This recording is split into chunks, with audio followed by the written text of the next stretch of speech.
नमस्कार, मी निरंजन. ईजी न्यूजमध्ये आपल्या सर्वांचं मनपूर्वक स्वागत. ईजी न्यूजवरती आपण गेल्या 15-1 दिवसापासून महाराष्ट्रातल्या विधानसभा निवडणुकांच्या निमित्ताने जे मुद्दे येत आहेत, जे प्रचारात मुद्दे येतात, ज्या पद्धतीच्या जाहिराती छापून येतात त्याबद्दल खूप सविस्तर विश्लेषण करण्याचा प्रयत्न करतोय. त्यातलं सत्य काय आहे हे सांगण्याचा प्रयत्न सातत्याने करतोय. आजच माझ्याकडे 8-10 पोस्टर आलेत जे सोशल मीडियावरती खूप व्हायरल करण्याचा प्रकार उघड आहे. भारतीय जनता पक्षातर्फे, महायुतीतर्फे केला जातोय. आणि म्हणजे एखाद्या गोष्टी, म्हणजे या विधानसभा निवडणुकांच्या प्रचारांमध्ये एखाद्या गोष्टीच्या बाबत किती धादांत खोटारडेपणा केला जाऊ शकतो, किती साळसूदपणा आणण्याचा आव आणला जातो आणि किती बिंडोकपणा सुद्धा त्या जाहिरातींमधून असतो, हे खरं तर लोकांसमोर आणणं गरजेचं आहे. आणि म्हणून ते जे काय 8-10 पोस्टर्स आहेत त्यातल्या प्रत्येक पोस्टरची आता चिरफाड आपण करणार आहोत. पहिलं एक पोस्टर आहे, त्यात त्यांनी असं म्हटलंय, दम असेल तर मुस्लिमांना जशी लेखी हमी दिली तशी मराठ्यांना द्या. आता मुस्लिमांना कोणी काही लेखी हमी दिली? मुसलमानांनी कोणती लेखी हमी मागितली?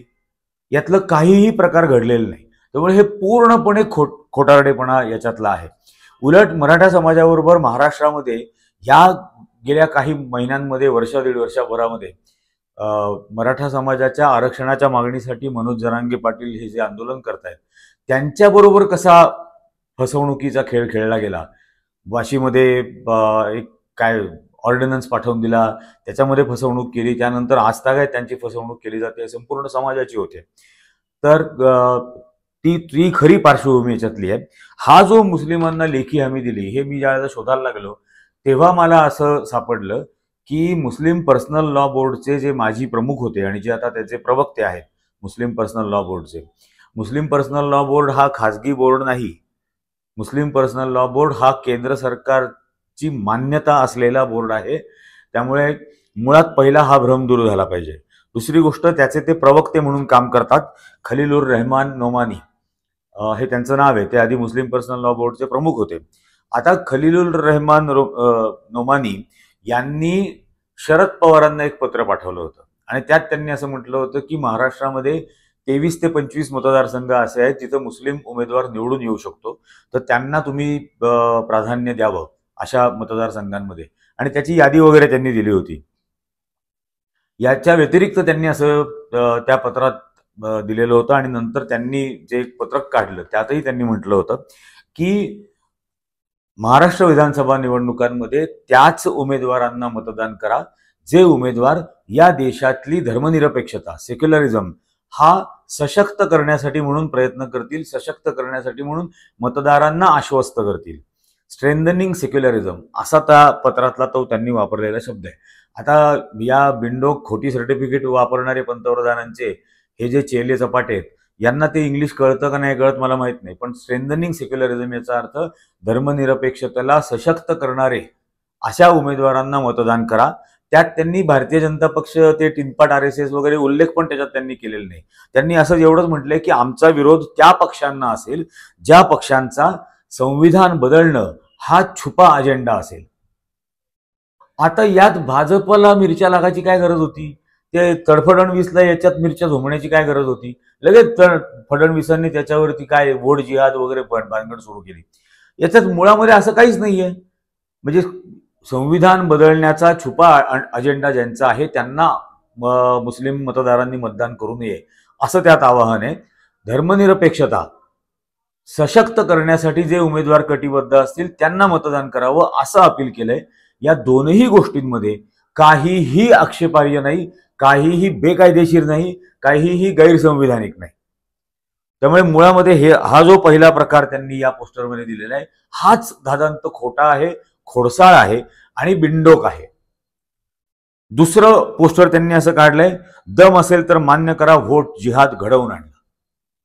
म्हणजे हा बेशरम भारतीय जनता पक्ष 1984 पासून राम मंदिराच्या निर्माणासाठी म्हणून गर्व से कहो हिंदू है वगैरे वगैरे वगैरे करत धर्माच्या आधारावर मतं मागत होता. 1984 पासून, त्याच्या आधीपासून राष्ट्रीय स्वयंसेवक संघ स्थापनाच मुळामध्ये हिंदूंसाठी म्हणून झाली. या संविधान RSSच्या संविधानात त्यांनी म्हटलेलं आहे. तर मुळात तुम्हीच जर का धर्माच्या आधारावरती या गोष्टी करतायत आतापर्यंत, तर भारतीय जनता पक्षाला काय अधिकार आणि हक्क आहे व्होट जिहाद वगैरे असं बोलण्याचा? मुस्लिम या देशाचे मतदार नाही आहेत का? मुस्लिम या देशाच्या संविधानाप्रमाणे असलेले नागरिक नाही आहेत का? त्यांचे नागरिकत्वाचे अधिकार आणि हक्क आणि कर्तव्य त्यांच्यावर बंधनकारक नाही आहेत का? त्यांची कर्तव्य, त्यांचा हक्क आणि त्यांचे अधिकार जर ते बजावत असतील आणि ते बजावत असताना ते अशी भूमिका घेत असतील की संविधानाला सशक्त करण्यासाठी किंवा करणाऱ्यांना मतदान करा, संविधान बदलू पाहणाऱ्यांना मतदान करू नका. जर भारतीय जनता पक्षाला संविधान बदलायचं नाहीये तर त्यांना मिरच्या बुडाला झोंबायची काय गरज होती एवढी? पण भाजपच्या आणि फडणवीसच्या बुडाला या मिरच्या झोंबल्या, कारण की संविधान बदलण्याचा छुपा अजेंडा त्यांचा आहे हे त्यांना माहिती आहे, त्यांना कळतं. त्यामुळे जे चोर के दाढी में तिनका म्हणतात तशी अवस्था भारतीय जनता पक्षाची झाली. आणि म्हणून या सगळ्या याच्यामध्ये हा वोट जिहाद वगैरे हा अक्षरशः बिंडोकपणा सुरू केला. भाजपनी आतापर्यंतच्या निवडणुकांमध्ये प्रत्येक निवडणुकीत काय केलेलं आहे? आज महाराष्ट्रामध्ये ओबीसी करून बोंबाबोंब नाही करत आहेत, करतातच आहेत ना. हा नरेंद्र मोदी नावाचा जो एक नॉन बायोलॉजिकल प्राणी आहे, मी प्राणी म्हणतो कारण बायोलॉजिकलच असतात सगळी माणसं, ह्यांनी स्वतः सांगितलं की तो माणूस नाहीये, तो नॉन बायोलॉजिकल आहे. त्यामुळे तो नॉन बायोलॉजिकल जो कोण प्राणी आहे तो स्वतः असं म्हणतो ना की तो ओबीसी आहे म्हणून, म्हणजे जातीवरच जातोय ना तो. याच्यात भारतीय जनता पक्षाने 2014च्या विधानसभा निवडणुकांना धनगर समाजाला फसवण्यासाठी असं सांगितलं महाराष्ट्रातल्या की पहिल्या कॅबिनेट मीटिंगमध्ये पहिला प्रस्ताव धनगर आरक्षणाचा मंजूर करू. ती अजून 2014ला सुरू झालेली फडणवीसची पहिली कॅबिनेट मीटिंग अजूनपर्यंत पूर्ण झालेली नाही. आजही त्यांची ही फसवणूक याच्यामध्ये चालली आहे. आता त्यांना आदिवासींच्या विरोधामध्ये उभं करून दिलंय. तर प्रत्येक वेळेला धर्माच्या आधारावरती, जातीच्या आधारावरती फूट पाडण्याचे भानगडी या रेशीमबागच्या किड्यांनी आतापर्यंत केल्या. आणि हे आता म्हणतायत वोट जिहाद भानगड. राम लोकसभा निवडणुकींच्या वेळेला यांनी पोस्टर लावले होते ना, जो राम को लेके आया है. यांची अवकात आहे रामाला घेऊन येण्याची. प्रभू कोण आहे, राम का हे? यांनी असे पोस्टर लावले होते भारतभरामध्ये. आणि हे भारतीय जनता पक्ष म्हणताय की वोट जिहाद करा, हे मान्य करा, दम असेल तर मान्य करा, श्रीराम मंदिर अयोध्येत होऊ नये म्हणून शेकडो याचिका दाखल केल्या. आता हे कुठल्या बिंडोक मूर्ख माणसांनी बनवलंय हे मला माहित नाही, पण तो जो कोण बिंडोक आहे त्याला मुद्दाम ही गोष्ट सांगायची आहे की 1885 साली पहिली याचिका दाखल झाली. 1885 महंत रघुबीर दास यांनी ही याचिका दाखल केली. आणि त्यांनी याचिका काय दाखल केली होती की बाबरी मशिदीच्या शेजारी मंदिर बांधण्याची परवानगी द्या. हे लो आयक्यू बुलडोझर जे आहेत ना, निर्बुद्ध बिंडोक, अंधारावर प्रेम करणारे मठ्ठ बैल RSSचे, त्यांनी हे लक्षात घ्या की मुळात ही पहिली याचिका दाखल झाली 1885ला. 1949ला ज्यावेळेला त्या झा नावाच्या माणसानी, त्याच्यावरती पुस्तक आहे, ते यांना व्हॉट्सअप युनिव्हर्सिटीच कळतं, पुस्तकांचा अभ्यास करणं वगैरे यांना माहीत नाही. अ डार्क नाईट इन अयोध्या या नावाचं एक चांगलं इंग्रजी पुस्तक आहे. इंग्रजी येत असेल तर वाचा, नाही तर मी त्याचं भाषांतर करेन त्या पुस्तकाचं. त्या पुस्तकामध्ये झा नावाच्या माणसानी राम मंदिर म्हणजे अयोध्येच्या बाबरी मशिदीमध्ये रामलल्लांची मूर्ती 5 जणांच्या सोबत नेऊन ठेवली, हाताने नेऊन ठेवली, आणि बाहेर येऊन तिथल्या रखवालदाराला, तिथल्या सिक्युरिटी गार्डला मारहाण केली. 1949 23 डिसेंबर. त्या माणसाच्या वंशजांनी लिहिलेली पुस्तकं आहेत, त्यांच्या इंटरव्ह्यूज आहेत की तो कटच मुळात कसा रचला गेलेला होता त्यावेळेला राष्ट्रीय स्वयंसेवक संघ आणि हिंदू महासभेच्या लोकांनी, की त्या आतमध्ये रामलल्लाच्या मूर्ती नेऊन ठेवायच्या. हा मुळात आहे प्रकार. 1529ला बाबरी मशीद बनली ना. 1526 पासून तिथं तुलसीदास त्याच अयोध्येत शरयू नदीच्या काठावर बसून तुलसी रामायण लिहित होते. मग त्यांच्या समोर जर का मंदिर पाडलं आणि मशीद बांधली तर तुलसीदासांनी तुलसी रामायणमध्ये का नाही लिहिलं त्याच्याबद्दल? त्यामुळे अख्ख्या देशाला आतापर्यंत फसवलंय. हे आता या निवडणुकांमध्ये ते करण्याचा हा पुन्हा प्रयत्न करतायत. याच्यानंतर 1959ला पहिली याचिका निर्मोही आखाड्यातर्फे दाखल केली गेली त्या जमिनीच्या ताब्यासाठी, कब्जासाठी. 1959ला 61ला त्याच्या विरोधामध्ये सुन्नी वक्फ बोर्डनी याचिका दाखल केली. पहिली याचिका रघुबीर दास, दुसरी याचिका 59 साली निर्मोही आखाडा, तिसरी याचिका सुन्नी वक्फ बोर्ड उत्तर प्रदेशचं, त्यांनी याचिका त्या निर्मोही आखाड्याच्या याचिकेच्या विरोधात दाखल केली. 3 याचिका होत्या, 3. त्यातल्या 2 हिंदूंच्या होत्या, एकच सुन्नी वक्फ बोर्ड तर्फे दाखल केलेली होती, एक फक्त. आणि याची सुनावणी अलाहाबाद हायकोर्टामध्ये झाली 2010 साली. या प्रकाराची सुरुवात झाली सुनावणी घ्यायला 2011 साली. अलाहाबाद हायकोर्टाने असा निकाल दिला की ही जी सगळी विवादित जागा आहे ही निर्मोही आखाड्याला 1/3 व सुन्नी वक्फ बोर्डला 1/3 आणि 1/3 त्या राम मंदिर न्यास या तिघांना म्हणून देण्यात यावी, हा निकाल दिला होता. त्याच्यानंतर त्याला स्टे आणला सुप्रीम कोर्टाने आणि सुप्रीम कोर्टाने त्याची सुनावणी सुरू केली 2017 साली. हा जो मूर्ख बिंडोक खोटारडेपणा आहे की शेकडो याचिका मंदिर होऊ नये म्हणून दाखल केल्या, एकही याचिका अशा प्रकारे झालेली नव्हती. मुळातल्या या याचिका निर्मोही आखाडा, संत महंत रघुबीर दास आणि त्यानंतर यूपी सुन्नी वक्फ बोर्ड एवढ्यांनीच केलेल्या होत्या. दम असेल तर मान्य करा, हिंदू बहुल देश असल्यामुळे सर्व धर्म समभाव या देशात टिकून राहिला. माझ्या समोर असता हा बनवणारा माणूस तो खेटर काढला असता चप्पल. भारताची निर्मिती, भारताचा जन्म, भारताचं स्वातंत्र्य हेच धर्मनिरपेक्ष देश म्हणून. धर्माच्या आधारावरती पाकिस्ताननी राष्ट्राची मागणी केली, पाकिस्तानची फाळणी झाली, भारताची फाळणी झाली, पाकिस्तान वेगळा देश निर्माण झाला. भारत हा धर्मनिरपेक्ष देश म्हणूनच निर्माण झाला. पहिल्या दिवसापासून भारत हा धर्मनिरपेक्ष देश होता. त्यानंतर संविधान ज्या वेळेला आलं 50 साली 26 नोव्हेंबरला, त्यामध्ये ते अधोरेखित झालं की हा देश धर्मनिरपेक्षच असणार, सेक्युलरच असणार. हा सर्व धर्म समभाव हा शब्द जाणीवपूर्वक वापरलाय. एवढा जर का सर्व धर्म समभाव वगैरे थापा मारायच्या, बाता मारायच्या आहेत, तर विचार करा ना, तुमच्या देशातल्या मागासवर्गीयांना, या देशातल्या आदिवासींना कशा प्रकारची वागणूक तुच्छपणाची देताय. गेली 10 वर्ष तर उघड उघड देताय. आदिवासींच्या चेहऱ्यावरती लघवी काय करताय, नंतर लगेच त्या शबरीच्या नावाने टाहो फोडता की शबरीची उष्टी बोरं खाल्ली. म्हणजे नाशिकमध्ये सीतेचं अपहरण झालं, चालला होता रामेश्वरला, नंदुरबारला मदत बोरी खायला गेला. काही थापा मारायच्या शबरीच्या नावाने सुद्धा, शबरीची बोरं खाल्ली आणि एकीकडे आदिवासींच्या चेहऱ्यावरती लघवी करायची. इतकी तर बेशरम भाजपची संस्कृती आहे. वरातीसाठी घोड्यावरती दलित समाजाचा मुलगा बसला तर त्याची हत्या करून टाकली. मंगळवारी सलून चालू ठेवलं म्हणून त्या समाजाच्या एका माणसाची हत्या करण्यात आली. ही वागणूक कोण देत आहे? हा कुठला समभाव आहे? यात हिंदू बहुल असण्याचा संबंध काय? संविधान सेक्युलर आहे. संविधानाने या देशातल्या प्रत्येक नागरिकाला सार्वभौम बनवलंय. इतर देशांपेक्षा हा फरक आहे. इतर देशांनी ते राष्ट्र सार्वभौम केलं. इथल्या देशातला प्रत्येक नागरिक सार्वभौम आहे आणि या सार्वभौम नागरिकांचं राष्ट्र म्हणून ते सार्वभौम आहे. हा फरक आहे. म्हणून हा देश आतापर्यंत धर्मनिरपेक्ष टिकलाय आणि टिकव. असे जेवढे तीनपाट मध्ये येतील या सगळ्यांना आडवं करून टिकव.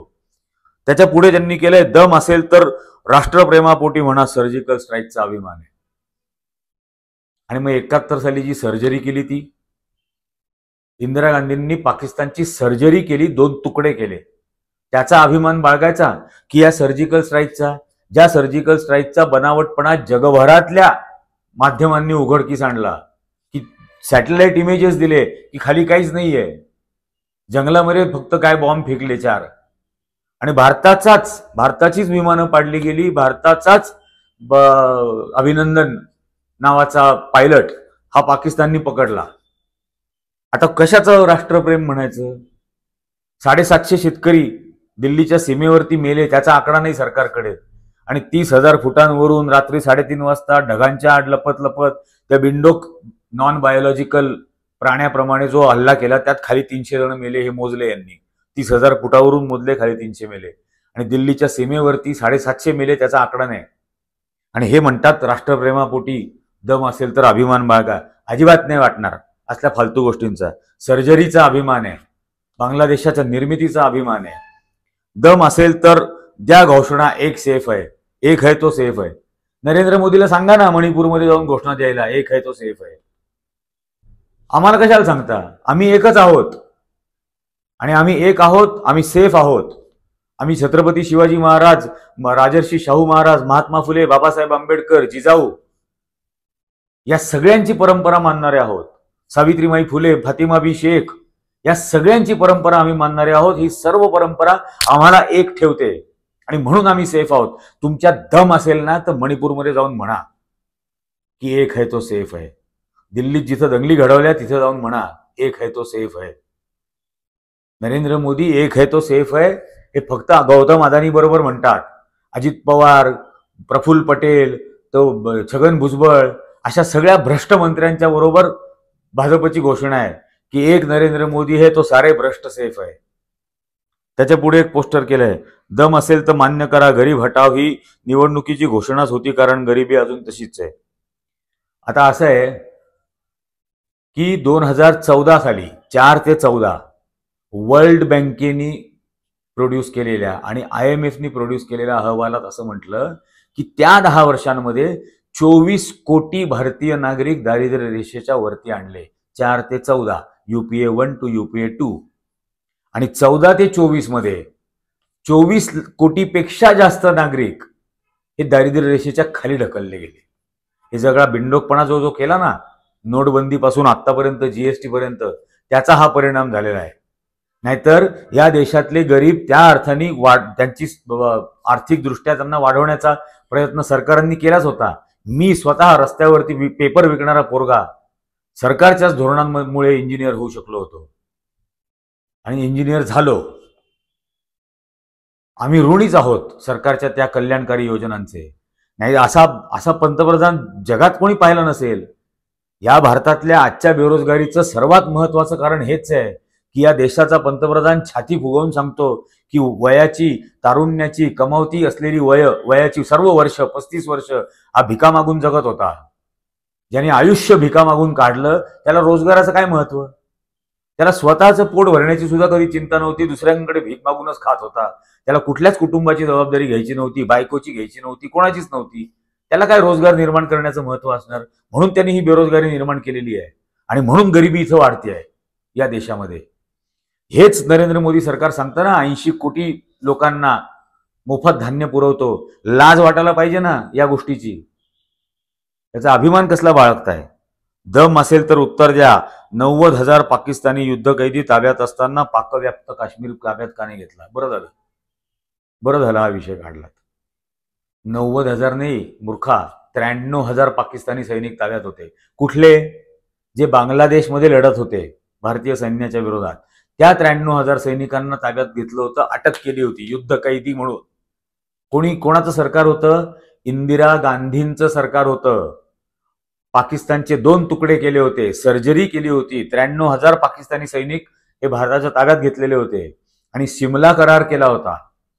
या सिमला करारानुसार या 93,000 कैद्यांचा भारताने त्यांच्यावरती केलेला खर्च, तो त्यांच्या आरोग्यासाठी असेल, त्यांच्या खाण्यापिण्यासाठी असेल, त्यांच्या कपड्या लत्त्यासाठी असेल, तो जो काही खर्च केला होता ते 110 कोटी रुपये पाकिस्ताननी भारताला द्यायचे होते. जिनिव्हा कराराप्रमाणे आणि सिमला अग्रीमेंट प्रमाणे युद्ध कैद्यांना तर सोडावंच लागणार होतं. ते सोडलं. पण हे 110 कोटी रुपये जे पाकिस्तानकडून वसूल करायचे होते ते 110 कोटी रुपये अटल बिहारी वाजपेयी नावाच्या तुमच्या भाजपच्या संघाच्या भाजपच्या भारतरत्नांनी माफ केले. 1978 साली परराष्ट्र मंत्री असताना माफ केले, सोडून दिले पाकिस्तानला. तुम्ही संघाच्या पिलावळींनी, घाणेरड्यांनी 55 कोटी गांधींनी पाकिस्तानला द्यायला सांगितले असा आरोप करून गांधीजींचा खून केला. 110 कोटी पाकिस्तानचे माफ केले. किती वाजपेयी एका गांधीच्या बदल्यात? काही इतिहासाचं ज्ञान नाही, अक्कल नाही, वाचन नाही. बिंडोक व्हॉट्सअप युनिव्हर्सिटीचे मेसेजेस वाचता आणि त्याच्यावरून पोस्टर बनवता आणि त्यावरून इथं द्वेष निर्माण करण्याचा प्रयत्न करता. हे फतवा विरुद्ध भगवा हो. फतवा विरुद्ध भगवाच असेल. तुमचा रेशीम बागेतून निघतो तो फतवा आहे. आणि या महाराष्ट्राच्या छत्रपती शिवाजी महाराजांच्या परंपरेप्रमाणे, इथल्या वारकऱ्यांच्या परंपरेप्रमाणे जो भगवा हातात घेतलेला आहे तोच तुम्हाला नेस्तनाबूत करेल. या महाराष्ट्रातल्या छत्रपतींची परंपरा मानणारा प्रत्येक माणूस, तो कुठलीही जात, धर्म, पंथ, लिंग, भाषेचा असो, श्रीमंत असो का गरीब असो, शिक्षित असो का अशिक्षित असो, या भारतीय जनता पक्षाच्या या फतवेगिरीला आणि फितवेगिरीला भारतीय जनता पक्ष फितवू पाहत आहे. या फितवेगिरीला नेस्तनाबूत करेल या 2024च्या निवडणुकीत, एवढं नक्की. आजच्या इजी न्यूजच्या भागात इतकंच. धन्यवाद.